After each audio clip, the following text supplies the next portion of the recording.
Bienvenue à tous sur le podcast de Norian de UFC. Aujourd'hui, en ce samedi 13 janvier, je vais vous parler de mon bilan 2017. À mon retour en France, évidemment, je vais revenir sur les grands événements qui ont marqué le UFC. C'est parti! Donc tout d'abord, on va revenir sur le grand retour du Korean Zombie. Vous vous souvenez? Korean Zombie, après 4 ans d'absence, il revient plus fort, plus technique que jamais. Et autant d'engouement et de motivation, en tout cas pour lui. Il est classé numéro 7 en UFC, on espère en tout cas qu'il reviendra encore plus fort.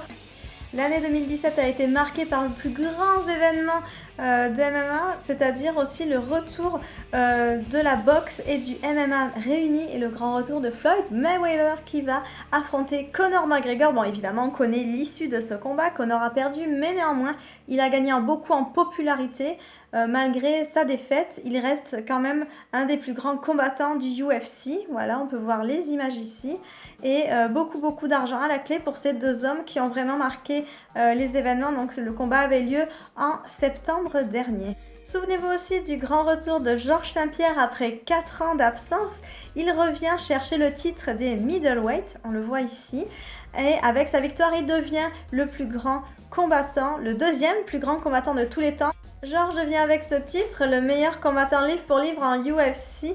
Bien sûr, il y en a d'autres, mais il cumule maintenant 2 ceintures en UFC, derrière Conor McGregor qui a brisé ce record il y a quelques temps maintenant. Cette année, ça a été également la valse des ceintures en UFC. On se souvient de la défaite de Cody Garbrandt et notamment surtout de la polonaise Joanna Jędrzejczyk qui a perdu sa ceinture face à Rose Namajunas. On se souvient de ce combat sanglant, c'était terrible. Et voilà, ça a été vraiment la valse des ceintures en UFC. Et la nouveauté en UFC, c'était la création d'une nouvelle catégorie, donc les flyweight, et qui compte bien booster la catégorie féminine en UFC. On sait dorénavant qu'on a une nouvelle championne et la voici. Alors, comme événement en 2017, il y a eu la vente de l'UFC pour 4,3 milliards de dollars. L'UFC qui change de main évidemment. Et d'autres événements qui ont marqué l'actualité du UFC, notamment l'affaire avec John Jones et la collision de Matt Hughes contre un train. Ça a été un événement terrible pour un grand champion comme lui. Et il y en a eu d'autres également. Je vous les passe en revue. Et que serait l'année 2017 sans parler bien sûr de la montée fulgurante de Francis Ngannou.